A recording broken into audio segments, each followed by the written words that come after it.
Hello and welcome back, and that's right, today's video is our brand Q&A with UGREEN. UGREEN, the brand, is soon to be launching a 6-part NAS series for crowdfunding on Kickstarter. And although we've talked a lot about NAS solutions arriving on crowdfunding, and we've talked about lots of semi-turnkey and indeed full DIY come turnkey solutions in the last year and a half to 2 years, this probably represents one of the most confident steps forward we've seen from any brand out there. When we've seen solutions rocking out the gate on Crowd Supply, on Kickstarter, on Indiegogo, and all of the solutions we talked about in the past, a lot of those have come from organisations we've never heard of before, and therefore it can make it somewhat of an intimidating proposition to go ahead with putting money down on a crowdfunding platform for a solution. Now, the reason UGREEN are arguably slightly different as a case than the others out there is because they are a brand that has been around for about 10 to 12 years. They've got a large established reputation rather than coming out of the blue, and they've got a lot of solutions under their belt.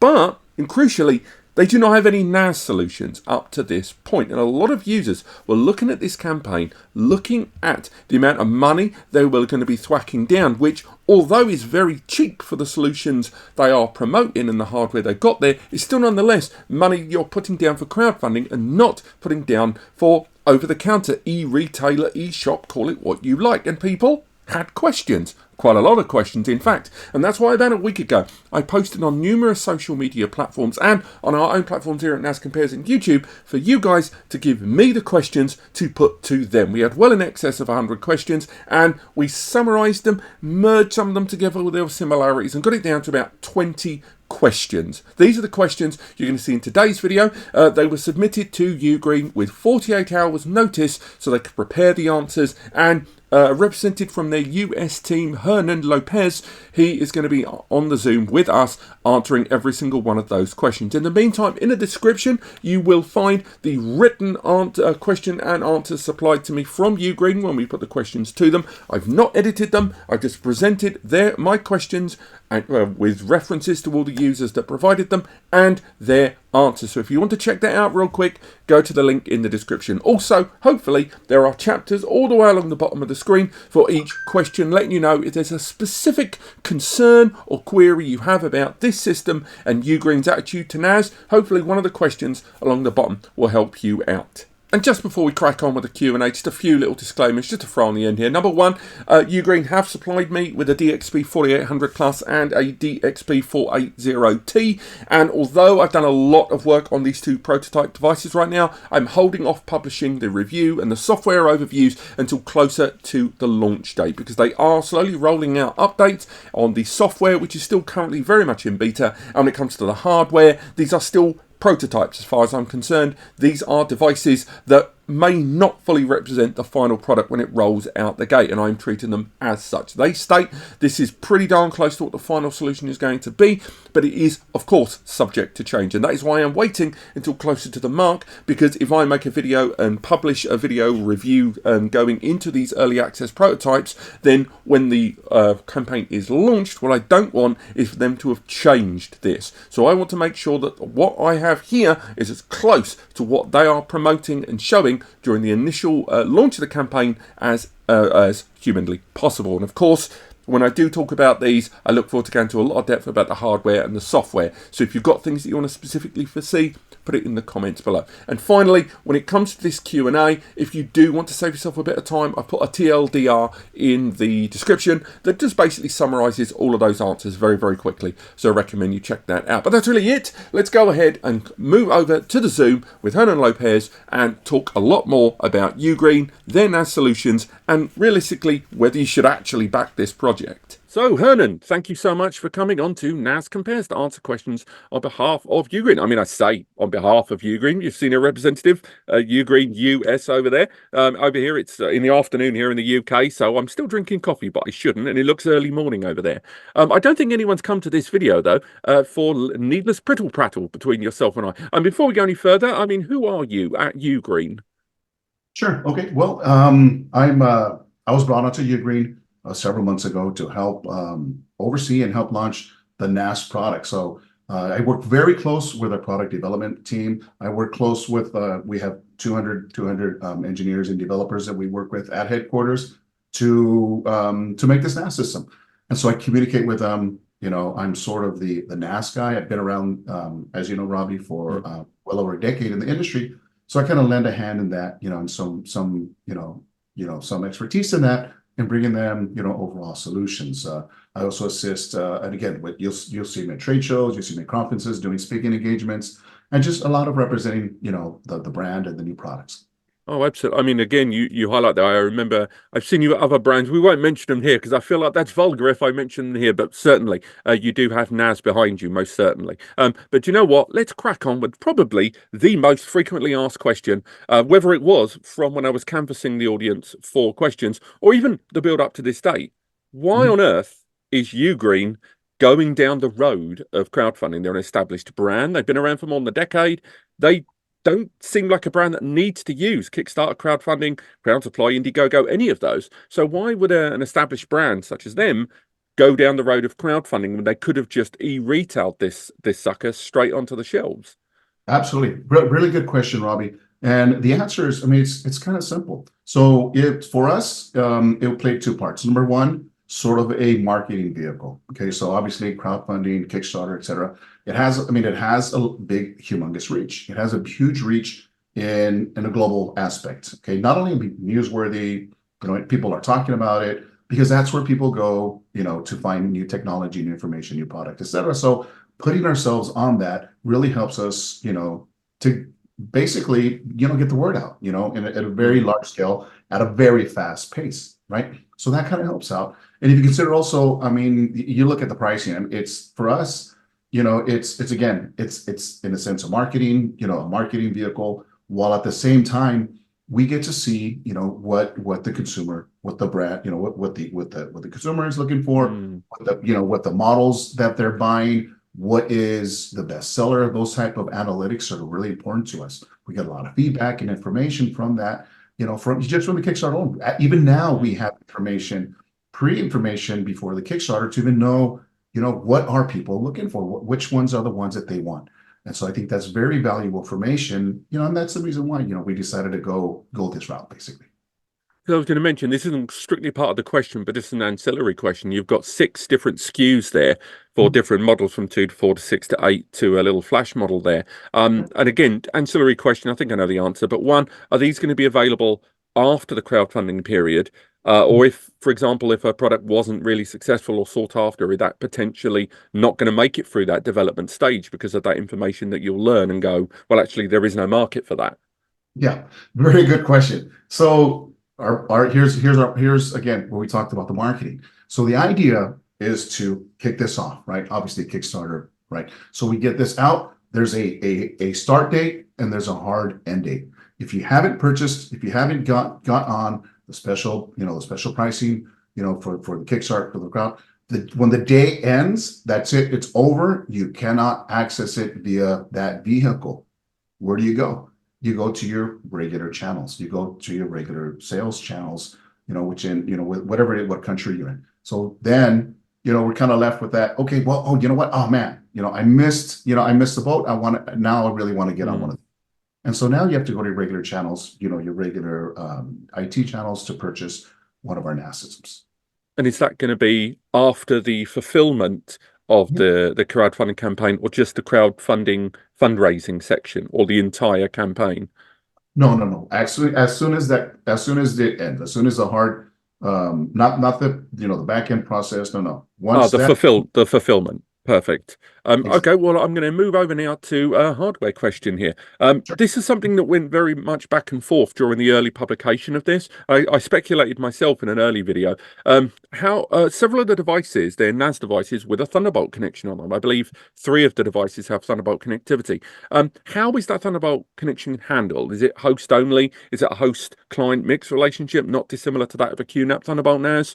Can you directly point-to-point it with a Mac or Windows system? What is the nature of that connection? Again, very good question, Robbie. So currently, as we stand today, or right now, the connection is a simple host. So it's a simple host. Our plan is to develop it, obviously, like you mentioned, a direct connection. and that is in the works. So as I mentioned, our developers, they're currently working on a lot of things, and that's one of the things and that they're going to fulfill in the near future. Okay, I mean, again, I will be interested to see how they do it, because in the past, if it was to become a Thunderbolt NAS, or in the architecture that we know with T2E, QNAP has succeeded in that. But of course, there have been contenders. I believe Promise tried to roll out a device. I think even QSAN tried to attempt this, and there was lots of prototype stuff. I never really saw much formulative beyond QNAP then. I always wondered if it was something to do with an Intel certification or limitation issue barrier there, or just simply a technical. So it'd be interesting to see if UGREEN were able to do something with that. But as you say, we're not there at the moment. So my next question, real quick, and it's near enough identical, but a different protocol. The little Flash model, and again, I've got one of those here. It's one of the devices I've been testing. The DXP480T, a 4 M2 NVMe system, has Wi-Fi 6E into it. So not dissimilar to the Thunderbolt question. What's the nature of that? Host client, can I connect with that, or is it to largely connect with my local area network via a wireless AP? So it does have both functionalities that we described. It is Wi-Fi 6E, as we discussed, and you can connect to the NAS and to the router. So it's a full functioning router built within the NAS system. Okay, that's an interest. I mean, is that something that's going to be available kind of now at the software level, or is that in development? But eventually, when users have that, they will have that router functionality. A little bit of both. So it's so again, UGREEN, new product, all new. I mean, we talk about this product as being so there's a good thing and a bad thing about being new. Number one is new. Everything is fresh. So the development, the core, the hardware, everything is tying itself together. It's all brand new. And so we get to pivot in different directions. Rob, as you know, we're not on legacy hardware, legacy software, stuff that we have to add to it. On the contrary, we're actually building from scratch. This allows us a lot more flexibility to pivot in different directions. So a lot of what we're doing and a lot of what we're going to discuss today is added to it. It's not built on top of something that already exists. On the contrary, it's actually being built into it. And this is one of the functionalities as well that we're going to continue to improve, to grow, and to add more, more of the robustness of the actual feature. Okay, I mean, do you know what? Leading very neatly into the next question. So one of the other more popular questions that was raised, these aren't really in a list of popularity, was a lot of people asking about, can they just slam on UnRAID or TrueNAS? Are they locked in with the operating system that you guys are developing? Is it NASync on the DXP series? Are they locked in on that, or do they have the option of utilizing third-party NAS OSs, ultimately perhaps flashing the internal SSE inside the system, or otherwise with, say, UnRAID with a USB? What's the official support on that? Sure. Well, our official support and our official stand is it's turnkey solution. So it's a hardware plus software. And once that's manipulated, then unfortunately it's going to break the warranty. And the reason is it's just support. Trust me, if we were a bare bone manufacturer, we're going to say, yes, that's fine. Our support ends at the hardware. Unfortunately, we've seen in the past, and we've done a lot of research, then when this occurs, we bear a lot of the support cases. Everyone's calling in saying, I have this OS, I have this, how do I connect, all these functionalities that they want to do, and it's not working. So it creates a bearing on our support cases. And that's something we don't want to go down that rabbit hole. So plain and simple, we are a turnkey solution with embedded OS, and that's the way we're going to keep it. Again, and it's just for the sake of everyone and keeping a better product, and a more controlled product and better support for everyone that's not being bogged down with third-party questions. I'm pretty certain, as disappointed as some users are going to be about hearing the answer to that question, I've got to say that is largely, you jumble the words around and it's largely the same as I've heard from many other NAS brands for the same. I mean, one day, they're like, I think Acer Store and TerraMaster changed their position on that, but not for a very long time. So, maybe things will change later, but by the sound of it, it's probably not going to happen. Do you know what? Something that does need to change, though, again, another popular question. Why is availability limited to just Germany and parts of the US? What about the rest of Europe and other regions for that matter? Good. So here's the reasoning between that. So again, a new product, right? It's again, and you're going to discuss it. You're going to review it. The customers are going to see this NAS system, what it can do. Now, we are launching it in what we consider a controlled environment. Okay, we don't want to release it on a global scale because it won't allow us to maintain a lot of its support integrity. So basically, think of it as Germany and the US as being the two test environments. Once we're there, in a few months, once everything is running nice and smooth, we know we can keep everything, and Robbie, how many times have you seen, other NAS systems, they launch a firmware and all of a sudden they're like, oh, here's a patch, it's not working. Is it? We've been there, right? I've seen it. I've been through there. So on the contrary, we're going to keep it under more of a controlled environment.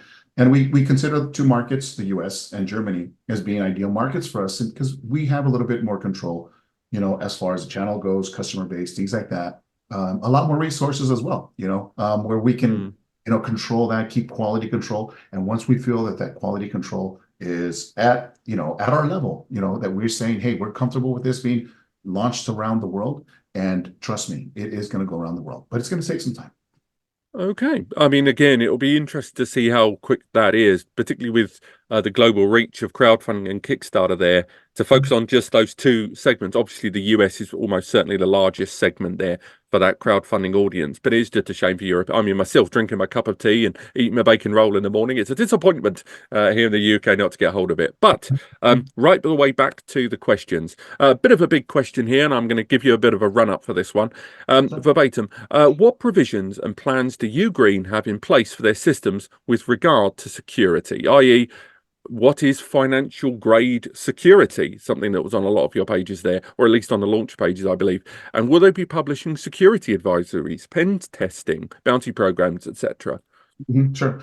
Again, very good question. And obviously, perhaps a question that should have been on the top list. I think a lot of people consider this as one of, for a NAS system, that it contains a lot of private information, whether it's a small business or home user, that has a lot of their personal business, personal pictures, personal information, data, etc. So it has to be secure. And obviously, that's one of the first questions I get. When I'm at a trade show or I'm doing a presentation, is security. For us, it's very, very, very important.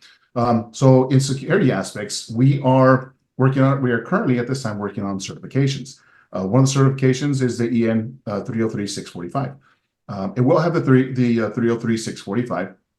We're just working out pardon me, the certifications to that, as well as the Trust E. So the Trust E, as we know, there are some specifics to it, some specific guidelines. One of them is the GDPR, right? And I believe that's the European standard for General Data Protection Regulation. I know, Robbie, you know more about that than I do, being in that sector. Other regulations include the ISO 27001, as well as HIPAA compliant, and that's for the US, the EPEC frameworks, and the data privacy frameworks as well. So it's going to encapsulate all of that with a trustee as well. So when headquarters, or you see it in a lot of our marketing stuff, when they say financial grade security, that's what they're referring to. They're referring to the the certifications and regulations that we are going to be certifying our NAS systems. And just a very quick sideline, how much of this framework will be in place before fulfillment or at fulfillment? Will, for example, users have to wait for this certification to be completed, or is that still up in the air at the moment about whether you guys will hold off fulfillment for the certification of these things, or will it be an ongoing process? Well, it's an ongoing process. So we're streamlining a lot of things we're doing. And as we know, we created a date for ourselves, a target date, and we are, diligently working day and night. Trust me, I work day and night. My team works day and night. I'm messaging them throughout the day, and, they're overseas. So we do. I'm not going to be, sugarcoat anything. The reality is that, honestly, I don't know at this point. It could be tomorrow. I mean, the certification, they could say, hey, look, here it is. And as you know, Robbie, working with certification organizations, it's at their pace. So, there's not much we can do in saying, are they in place? Yes. But are they certified? At this moment, they're not. So hopefully by the time the Kickstarter launches in a couple of weeks, then yes, it'll be done. And again, we're keeping our fingers crossed, all our ducks in a row. We provided them everything they need for it. Now it's just a matter of the organizations to give us a stamp of approval and say, okay, you guys are good to go. So that's where we're at right now with that. Awesome. I'll be honest, that's some lovely amount of detail there, and I'll be straight with you. Not to self-plug too much, but I've got a video coming up soon on Topton and CWWK, and I've got another video on fake WD-RED SSDs, and there's a whole lot of certification and stuff in that. It's fantastic. So the timing for this couldn't have been better in my mind, because a lot of those words, they rattled. Anyway, next question. This is going to be one that, how you answer this question, I'll be straight with you. You're going to divide opinion. You're going to make either some friends or enemies here, and I look forward to seeing you tackle this one. Will UGREEN be adding a PledgeBox option during their campaign to allow users to add hard drives and SSDs? So the answer is yes. And there will be a PledgeBox option. Once you purchase it, you get the option. And so, it's up to the user to decide, hey, is this something this is something I want to entertain or something I want to do. And again, it's an option that we're allowing some of the users to have, because some of the users, again, are requesting it, they want it. So, it seems as though headquarters is going to be allowing the PledgeBox option. I definitely know previous crowdfunding campaigns that we've discussed here on the channel, we talked about ZimmerCube, Storaxer, stuff like that. There's definitely mixed feelings towards pledge boxes with regards to putting more eggs in one basket, in for a penny, in for a pound. I'm glad you at least confirmed that before the campaign started, because that's something a lot of crowdfunding won't really commit to one way or the other in advance. So, it's good to have an answer. Next up, and this one is going to be a lot difficult in the verbal sense that's going to be able to do, so I'm going to have to reword this question. I'm sorry, Latino3650 and at Ground Dweller Studios, solid 10 out of 10 names, chaps. Are you able to provide a breakdown of the PCI layout of the system, of each of the individual systems? And if you're not able to provide one now, will that be available during that crowdfunding early stage? So, okay. So the answer is, can we provide it? Do we have it? Yes. And the reality is right now, because of its development stages, so a lot of what we're talking about, the PCIe lanes, et cetera, things like that, sometimes it can change. Sometimes in development, we're trying to perfect a product to make the product better. So the last thing you want to do is give something in writing to present something, and then it changed, and then someone come back and say, wait a minute, that's not what you said. I saw it in NAS compares, and you said this, and they're gonna, and so we at this point, we really don't want to put ourselves in that situation. And again, because it's sort of like a we're going to overcommit to something that the truth is we won't, or you won't know until the final product comes. And when you receive the product in the manual, it'll have all the details you need, to install your product. And then once it's a solidified product, then Robbie will let you know, and you can discuss it to your audience as well. And I think that'll help them as well.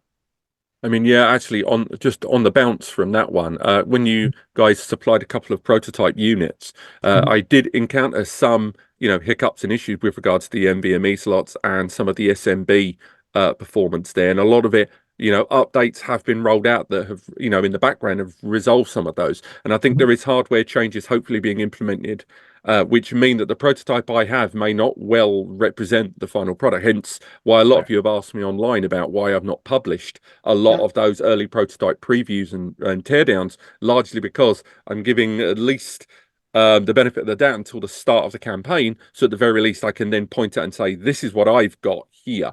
So you're right. I mean, again, it would be nice to have that layout, and I certainly would like to have that layout. But at the same time, when we look at, again, I'm sure those of you watching this may know about a video that came out on the ZimmerCube over on Hardware Haven. Absolute solid 10 out of 10 video when they were talking about the lane allocation to some M2 slots inside the system and how they were being throttled in the middle by a PCI switch, which, you would not see. Both of the lanes were dedicated, I believe, 3x2 or 3x1, but because they were shared on a lane that was, I believe, with a SATA as well, it was all getting mushed together, something that I was encountering in other devices. So at least until this is full launch, then you're right, it'll be nice to have those layouts, but I'll give you the benefit of the doubt.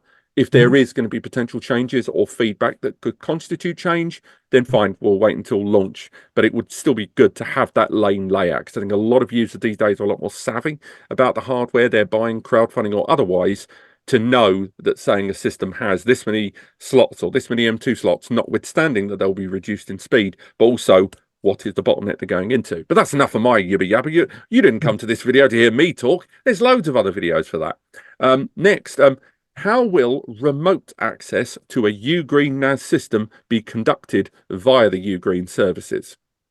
Sure. So we have a service. It's a UGREEN link service. So you log into the portal and then you register your product. So it's a QR code. You can do it mobile, or you can do it directly from your, from your machine, your PC, or your laptop. Log in. You go to the browser, you go to Finder, and then you basically register your product, and that'll generate a link for you, user link. You name it basically, and then that'll be the name of your NAS system, so you can remotely access it anywhere in the world. So it's kind of a portal you create that we have, where you register it, it links, it ties into the system itself, and so now you can access it, I guess, as mentioned, remotely. And I can appreciate that it hasn't, that we haven't reached full availability and fulfillment, but is this going to be using a not dissimilar relay system as found from QNAP technology and the like? Yeah, correct. Excellent. Okay. Again, I'm going to hold off on that one until we see it in process, because even if you're able to describe it in its entirety, until it's used en masse, we can actually measure the encrypted protocol. Until I can actually use it, it's very hard to verify anything like that. Next, and this is another one I believe is going to be tougher, but I did want to include this question as it's quite common. Can you provide further clarification on the power consumption of the devices, even at a base level of a benchmark of a fully populated device during active or passive activity? Because, this is a 24/7 system. They're going to be users moving away from cloud, and one of their earliest fears, notwithstanding, paying up front rather than a subscription, would be, what is this power draw? What is my Lecky bill? I can speak for Europe when I say our energy bills are a joke. So, yeah, is there anything you can expand on that? Yeah. So, yeah, absolutely. So again, it reverts back to, the question regarding some of the technical aspects. It's because it's early on in development. So as we continue to add on to it, we continue to, to make a better product. The power levels change. So the power levels are constantly fluctuating as we work on the system, we do things, we make changes that we discussed. So it's the same thing. So again, if I give you a number, who's to say that, wait a minute, I tested it, trust me, done this before. We say a number, and then, some of the guys out there, they will do a review and they'll say, well, the consumption is not what you said. What else? So again, we want to be 100% forthcoming. We want to be honest. We want to be transparent. But the answer we need to provide has to be 100% sure. And it's not 100% sure because of a lot of the development that's going on behind the scenes is actually affecting the consumption. So it's either, it's a variable. And so how, we're going to say it's, it's from this power to this power. It's a wide, it's a wide array. So right now, we don't have that answer just yet. I mean, the public answer just yet. But will that information be presented in some form during the early crowdfunding? Because I think a lot of users need that information before they're prepared to engage in something like that. Yeah, and trust me, Robbie, we have numbers. I see the numbers. Again, the only thing is the issue is giving you the correct number that's sustainable, or the sustained number. And that's actually what because as we continue to change these, it changes. So we don't want to say something, put it in the packaging, put it in the writing, and then you receive something and it's different. Especially again, I think it's our responsibility, and I think it's our conscience that will drive us to give a correct answer. We don't want to just say a number and throw it up and hopefully it sticks, and try to sell something to someone that or use catchphrases or numbers that aren't correct just to sell devices. And we're not that type of company, so we're going to wait until we have the exact number, so that'll be released. And again, to the public, to the world, and everyone will know as well. I mean, ultimately, as long as that information is accurate and presented during the fundraising early stages, along with those PCI layouts, I think that's going to go a long way. Because the idea of, if I was personally going to spend $3, $5, $1,000 or whatever, bacon sandwiches, cups of tea, if I was going to invest that money, I want to know that what I'm putting my money down for now is actually what I'm going to get. So hopefully that development and the changes are at least confirmed and bookended before the end Mhm. of the crowdfunding, initial fundraising. Yeah. Okay, so moving forward, next question. Actually, this refers directly back to the crowdfunding. Why was the launch of the crowdfunding campaign delayed? I believe it was scheduled for the 12th of March, and then all of a sudden it was delayed several weeks. What was Yep. the issue or barrier there? To the 26th. And so, it's for us, it's timing. We don't want to pressure or rush something that's not ready. If it's not 100% ready, then we're not going to release it. So we need a couple more weeks, to finalize some things, to tie in some ends, to make sure, that everything is working. It's working, like we want it to work. And again, Robbie, it's a day-to-day, hour-to-day development that we're continuing, with our NAS products. And you're going to see that there's a difference between today and tomorrow. Like we're going to send you links to say, "Hey, Robbie, update your NAS system." You're not updating and be like, "Wow, it's so much different." Up until the finalized products, and that's the product that's going to be released, on that date, which I believe is the 26th. So that's where we're at now. And again, being fully transparent, we want to give you, the best product that we can create at the given amount of time. And again, it was a little bit too early, and we didn't want to send out something that we felt was 95%. We want to give you something that's 100%. So that's kind of what the delay was on that. Okay, and do you know what? We're moving on to the section of my wonderful document just called Software Questions. Now, a quick disclaimer to you at home watching this. Real quick, so we've had access, myself and Eddie at NAS Compares, only to a couple of units, but we've been playing around with the software for a week or two. Unfortunately, like a lot of people that are going through the test phasing, there's a lot of, I believe, beta testers right now distributed all over Europe and the US as well. We're all subject to NDAs, unfortunately. And I'm not going to try and get out of the NDA for this video. That's one of the main reasons why I'll be straight with you. When you sent a lot of your questions, as I mentioned in the comments, I could have probably told you the answers to half of them, but sadly I can't because of NDAs. Aren't they fun, children? So we're going to go through these questions, but I might just look a bit bitter throughout this bit of the video, so bear with. So question number one, does the UGREEN NAS OS allow automatic scheduled on and off? Yes, it does. So the our operating system, the UGOS, so perhaps not the best sounding. If you put it together, it's the UGOS or it's the UGREEN I'll OS. go, So yeah. To be honest, I UGOS. don't think I've called it that in a single piece of any video or article I've written because I instantly forgot it. That's the Yeah. honest truth. I feel terrible, but it's true. Yeah, it is. Right. It's the Mm. U, so just think of UGOS. So Mm. it's UGOS, UGREEN OS. Yes, so it will support the scheduling of turning your NAS on and off per schedule. So it's in the settings control panel, and you can control that, however you. Hopefully I can get that superimposed on this video. If I haven't, I'm sorry, guys. Next up, another question. Is SSD caching supported? Yes, it is. So SSD caching is supported. So both caching and utilizing the SSDs directly as well. You have the option, so it's up to you. Excellent. And next up, will the mobile software support full phone storage backup? Yes, that's in development as well. So that's excuse me. That's one of the things that's really important to us is the phone backup, and it's a full phone backup. So that is again in development, and we'll be seeing that pretty soon. Next up, does their native operating system, UGOS, use a file system that can do online data scrubbing, checksumming to detect errors, such as BTRFS or ZOL? Yes. So that's a really good question. We get this question a lot. We support BTRFS, okay, and obviously the data scrubbing is a checksum. Lovely stuff. Next up, and that was from Dream Slacker. That again, some of you guys have got some fantastic names. Will RAID expansion be possible, i.e., adding more drives to an existing RAID pool? Yeah, at this point, it's not possible, but it is in development.